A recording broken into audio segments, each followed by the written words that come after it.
What the Eritreans are calculating is, did Abiy Ahmed carry out a genocide? I cannot say who did this and that, but I was a lawyer. So was it a genocide or not? I believe genocide has been committed in Tigray.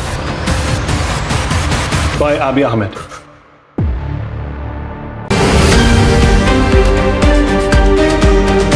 سلامتنا ካብ ሳተላይት ቴሌቪዥን ኤርሳት ይብጻሕኩም ክብራት ሰማዕትና ንሎሚ ዓርቢ 28 ሕዳር ዘዳልናልኩም ዜናታት እንሆ ፈለማ ግን አርስታቱ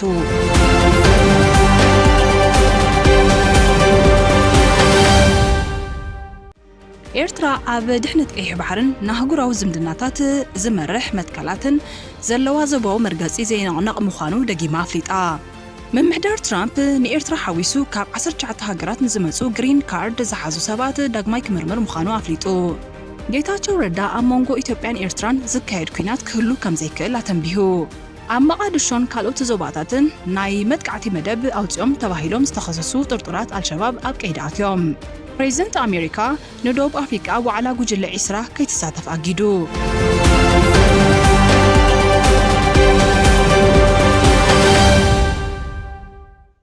ኤርትራ ኣብ ድሕነት ቀይሕ ባሕርን ኣህጉራዊ ዝምድናታት ዝመርሕ መትከላትን ዘለዋ ዘባው መርገጺ ከም ዘይነቕነቕ ኤምባሲ ሃገር ኤርትራ ኣብ ኣዲስ ኣበባ ተማሊ 27 ሕዳር 2025 ኣብ ዘርግሖ መግለጺ ሓቢሩ ኣብ መንጎ ጎረባብቲ ሃገራት ሽርክነት ምድልዳልን ምርግጋእ ናይዚ ሕጂ ዘሎ ኣህጉራዊ ስርዓትን ንምርግጋጽን ምዕቃብ ሰላምን ጸጥታን እቲ ዋና ዓንዲ ምዃኑ ዝጠቐሰት ኤምባሲ ናጽነት ልዕላውነትን ግዝኣታዊ ሓድነትን ሃገራት ኣብ ዋጋ ዕዳጋ ከኣቱ ከም ዘይብሉ ኣስሚሩ ብተወሳኺ ድማ ኣብ ቻርተር ሕብራት ሃገራት ዝተቐመጡ መትከላት ምኽባር ኣብ መንጎ ሃገራት ሰላማዊ ዝምድናታት ንምሕያል ቅድመ ኩነት ምዃኖም ብምጥቃስ ሃገራት ኣብ ኣህጉራዊ ዝምድናታትን ካብ ስግኣት ምፍጣር ወይ ሓይሊ ምጥቃም ክቁጠባ ከም ዘለወን ኣተሓሳሲቡ ኤምባሲ ሃገር ኤርትራ ኣብ ኣዲስ ኣበባ ኣብቲ ተማሊ ሐሙስ ኣብ ፌስቡክ ዘካፈሎ መግለጺ ነቲ ሚኒስትሪ ዜና እቲ ሃገር ብ23 መስከረም 2019 ዘርግሖ ኣብ ድሕነት ቀይሕ ባሕሪ ዝተኮረ መርገጺ ኤርትራ እዩ ደጊሙ አንጸባሪቑ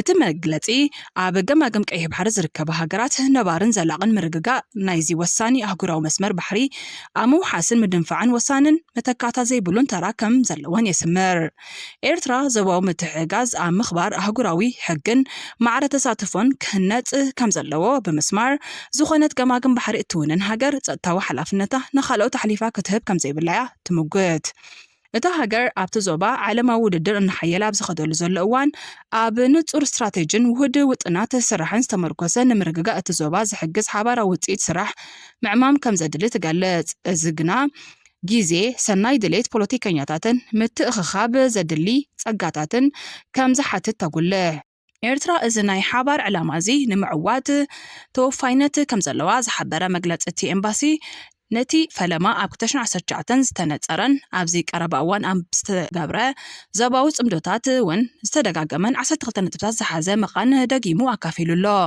እዚ ድማ እቲ ሃገር ኣብ ድሕነት ቀይሕ ባሕርን ኣህጉራዊ ዝምድናታት ዝመርሕ መትከላትን ዘለዋ ዘባው መርገጺ ዘይነቕነቕ ምዃኑ ዘጉልሕዩ ገለ ካብቶም ኣብ መርገጺ ኤርትራ ዝተዘርዘሩ 12 ነጥብታት ክውንነታዊ ገማግም ስግኣታት ቀይሕ ባሕሪ ምክያድ ንጹር ዕላማን ስትራቴጂካዊ ውጥንን ምሕንጻጽ ሃገራዊ ዓቕሚ ሓይሊ ባሕሪ ምሕያል ንሓባራዊ ውድሆታት ሓባራዊ ስጉምቲ ምውሳድ ከምኡውን ኣብ ልዕላውነት ዝተመርኮሰ ምትእሳር ምስ ግዳማዊ ተዋሳእቲ ምድልዳል ዝብሉ ይርከብዎም ኤርትራ እዚ ሒዛቶ ተኸይድ ዘይቅየር እናበለት ትምግተሉ መርገጺ ምኽባር ዓለማዊ ስርዓትን ሕግን ዝመስል ቋንቋ እኳ እንተለዎ ምስ ብዙሓት ሃገራት ከጓንፃን ክንጽላን እምበር ከርባሓ ዛጊት ኣይከኣለን ብሰንኪ እዚ ኸኣ ኣብዚ ዝሓለፈ ናይ ልዕሊ 30 ዓመታት ናጽነታ ምስ ዝተፈላለዩ ሃገራት ካብ ዘይዕርፍ ኩናት ክትጽመድ ከም ሳዕቤኑ ከዓ ህዝባ ክውዳእ ክስደድ ቁጠባኣ ከዓኑን ስማ ክጽልምን ክኢሉ እዩ ምምሕዳር ትራምፕ ስክፍታታት ሃገራዊ ድሕነት ከም ምኽንያት ብምጥቃስ ካብ ኤርትራ፣ ሶማል፣ ሱዳን፣ ሊብያ፣ ዴሞክራሲያዊት ሪፐብሊክ ኮንጎ ከምኡውን ኣፍጋኒስታን፣ ኪዩባ፣ ሄይቲ፣ ኢራንን ቬነዙዌላን ሓዊሱ ካብ 19 ሃገራት ንዝመጹ ዜጋታት ዝተዋህቦም ግሪን ካርድ ብምሉእን ጽኑዕን ደረጃ ዳግማይ ክምርመር ንሓላፊ ኣገልግሎት ዜግነትን ኢሚግሬሽንን እቲ ሃገር መምርሒ ከም ዝሃበ ሮይተርስ ሓቢሩ ኮሚሽነር ኣገልግሎት ዜግነትን ኢሚግሬሽንን ኣሜሪካ ጆሴፍ ኤድሎው ፕሬዚደንት ትራምፕ ነዚ መምርሒ ዝሃበ ሓደ ኣፍጋናዊ ብረቡዕ 26 ሕዳር ኣብ ዋሽንግተን ዲሲ ንክልተ ወታደራት ሃገራዊ ሓለዋ ብጥይት ሃሪሙ ከቢድ መቕሰልቲ ድሕሪ ምስዓቡ ምዃኑ ገሊጹ። እቲ ራሕማኑላህ ላካንዋላ ዝተባህለ ጥርጡር ኣሜሪካ ካብ ኣፍጋኒስታን ድሕሪ ምውፃኣ ንኣፍጋናውያን ዝተዋህበ ፍሉይ ናይ ኢሚግሬሽን ከለላ ተጠቂሙ ኣብ 2021 ናብ ኣሜሪካ ዝኣተወዩ። ኤድለው እቲ ስጉምቲ ነቲ ሃገር ካብ ናይ ወፃኢ ኣሸበርትን ካልእ ንሃገራዊ ድሕነት ህዝብን ዘስግእ ሓደጋታትን ንምክልኻል ዝዓለመ ምዃኑ መልኪቱ ወሲኹ ድማ ህዝብን ሃገርን ኣሜሪካ ምሕላው ቀዳምነት ዝወሃበ ጉዳዩ ህዝቢ ኣሜሪካ ከዓ እቲ ቅድሚ ሕጂ ዝነበረ ምምሕዳር ኣብ ጉዳይ ፖሊሲታት ዳግመ ምጥያስን ዝተኸተሎ ሸለልትነት ዳግማ ኣይክሽከመን ኢሉ። ምምሕዳር ትራምፕ ስክፍታታት ጸጥታ ከምኡውን ብምኽንያት ንግዲ ትምህርትን ምብፅሕን ናብቲ ሃገር ዝኣትዉ ሰባት ካብ ዝተመደበሎም ግዜ ንላዕሊ ምጽናሕ ገለ ካብቶም ናብ ኣሜሪካ ዝኣትዉ ወጻእተኛታት ንምድራት ዝወፁ ዝርዝራት ምዃኖም ኣፍሊጡ። እቲ ምምሕዳር ዝርዝር ናይቲ መስርሕ ገምጋም ንጹር እኳ እንተዘይኮነ ኣገልግሎት ዜግነትን ኢሚግሬሽንን ኣሜሪካ ግን ኩሎም ኣብ ትሕቲ ምምሕዳር ፕሬዚደንት ባይደን ነበር ዝኣተዉ ስደተኛታት እውን ምጽራይ ክግበረሎም ከም ዝኽእል ኣረጋጊጹሎ። ፕሬዚደንት ትራምፕ ነቲ ኣብ ቀረባ እዋን ኣብ ልዕሊ ኣባላት ሰራዊት ኣሜሪካ ዝተፈጸመ መጥቃዕቲ ኣመልኪቱ ኣብ ዝሃበ መግለጺ ንሃገርና ዘጋጠማ ዝዓበየ ስጋት ሃገራዊ ድሕነት ክብል ገሊጽዎ። እቲ ዝሓለፈ ምምሕዳር ካብ መላእ ዓለም መርመራ ዘይተኻየደሎምን ዘይተጸንዑን ኣሳት 20 ሚልዮን ወጻእተኛታት ክኣትዉ ብምግባሩ ከም ዘጋጠመ ነቒፉ። ዝኾነት ሃገር ከምዚ ዝኣመሰለን ሃገራዊ ድሕነት ኣብ ሓደጋ ዝእቱ ወጻእተኛ ዜጋ ክትቀበል ከም ዘይብላ ድማ ጠንቂቑ። What the Eritreans are calculating is to bring the conflict into Tigray and other parts of Ethiopia so that whatever ambitions Abiy might have, they could get away scot-free. ኣማኻሪ ቀዳማይ ሚኒስትር ኢትዮጵያ ጌታቸው ረዳ ብማዕከን ዜና አልጀዚራ ኣብ ዝቐርብ መደብ ሄድ ቱ ሄድ ኣብ ዘካየዶ ኣዘራረቡ ኮይኑ ዝቐነየ ቃለ ምሕትት ብዛዕባ ኤርትራ ወጥሪ ቀይሕ ባሕሪ ውሽጣዊ ኩነታት ኢትዮጵያ ፖለቲካዊ መጻኢ ትግራይ ከምኡውን ውልቃዊ ፖለቲካዊ መርገፂታቱን አብይ ኣሕመድን ዝተፈላለዩ ሓሳባትን አንጸባሪቑ።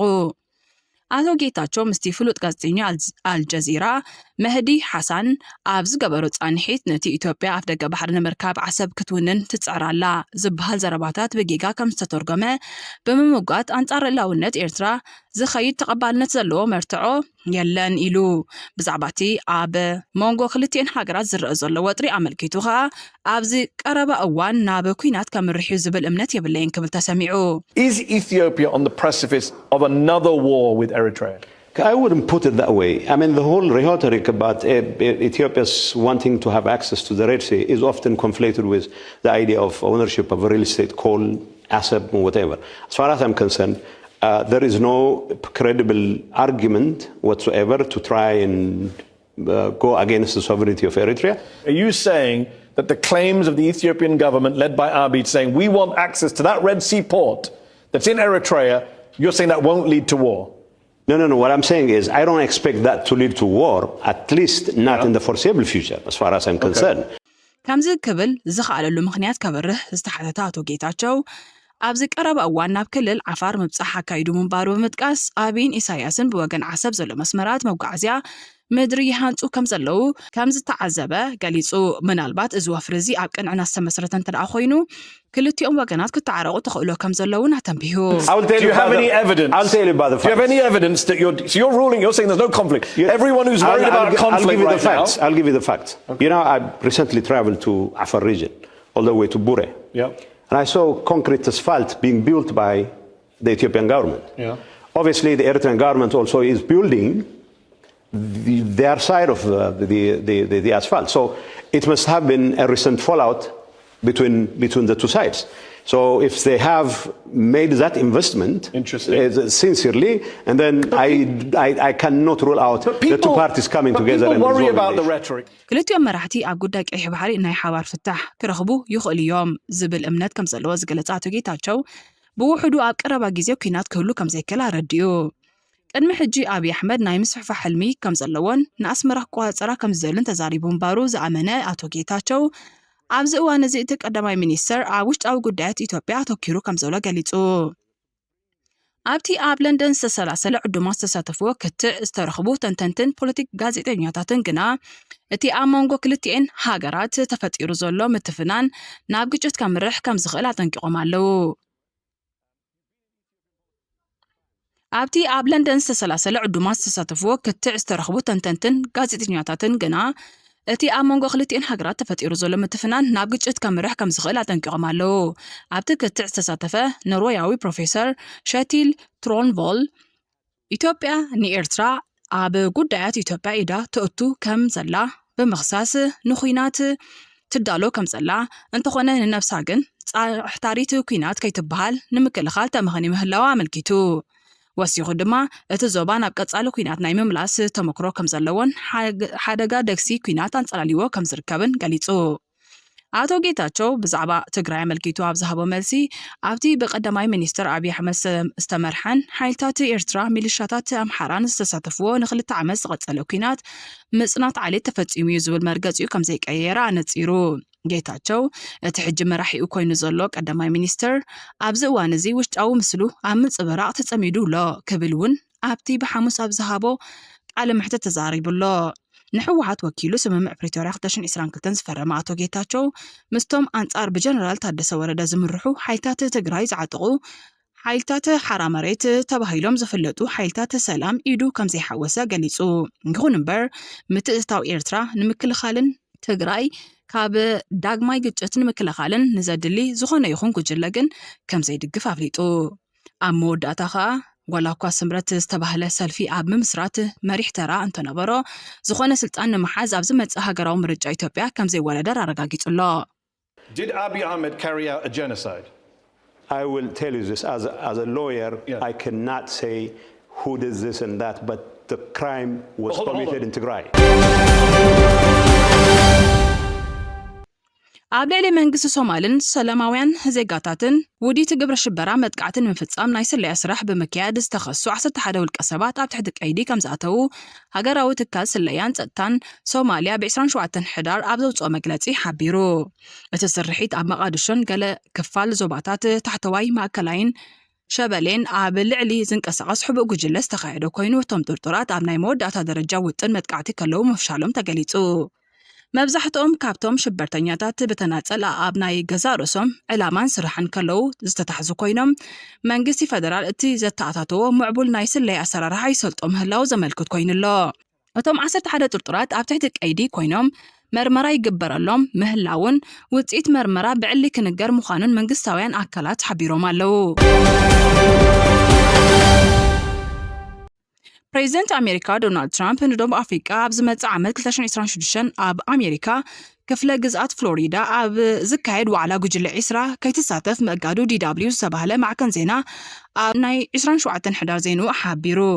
ዶናልድ ትራምፕ ኣብቲ ኣብ ዝሓለፈ ሰሙን ኣብ ጆሃንስበርግ ዝተኻየደ ኣኼባ ጉጅለ ዒስራ መራሕቲ ሃገራት ዓለም ናብ ደቡብ ኣፍሪቃ ከየምርሑ ሓቲቱ ምንባሩ ይፍለጥ። ይኹን እምበር ኣኼባ ደቡብ ኣፍሪቃ ብኣባላት ጉጅለ ዒስራ እምበር ብትራምፕ ከም ዘይውሰን ካብ ደቡብ ኣፍሪቃ መልሲ ተዋሂቡ ነይሩ። ከምቲ ዝተባህለ ከዓ እተን ሃገራት መጠንቀቕታ ትራምፕ ኣይሰምዓን። እቲ ኣኼባ ከዓ ኣብ ደቡብ ኣፍሪቃ ተኻይዱ እዩ። ዝቕጽል ፕሬዚደንትነት ጉጅለ ዒስራ እትሕዝ ኣሜሪካ ብምዃና ኣሜሪካ ከዓ ኣብቲ ናይ ዝሓለፈ ደቡብ ኣፍሪቃ ዋዕላ ብትኽክለኛ ወኪል ክትሳተፍ ዘይምምራፃ ደቡብ ኣፍሪቃ ብወገና ነቲ ናይ ምርኽኻብ መስርሕ ኣብ ተራ ናይ ወጻኢ ጉዳያት ኣጋጣሚ ክፍጸም ብምግባር ንዋሽንግተን ዲፕሎማሲያዊ ጽፍዒት ሂባ ነይራ። ድሕሪዚ ናይ ምእጋድ ውሳኔ ፕሬዚደንት ራማፖሳ እዚ ጸርፊዩ ብምባል ሃገሩ ካብ ዝኾነ ይኹን ኣህጉራዊ ዋዕላታት ጉጅለ ዒስራ ከም ዘይትኽልከል ተሓንዩ። ትራምፕ ናብ ዋይት ሃውስ ካብ ዝመለስ ንድሓር ደቡብ ኣፍሪቃ ብተደጋጋሚ ናይ ኣሜሪካ ዕላማ ክትከውን ጸኒሓያ። ደቡብ ኣፍሪቃ ኣብ ልዕሊ ጸዓዱ ሕብረተሰብ ምጽናት ዓሌት ከም ዝፈጸመት ብኣሜሪካ ብቐጻሊ ክትክሰስ ከላ ደቡብ ኣፍሪቃ ከዓ ብቐጻሊ ክትቃወሞ ጸኒሓያ። ክቡራት ተኸታተልትና ንሰዓት ዘዳልናልኩም ዜናታት ኣብ ዝንዛዘም ኣብ ቀጻሊ ብኻልእ ትሕሶ ክሳብ ንራኸብ ሰሰናይ ንምንየልኩም።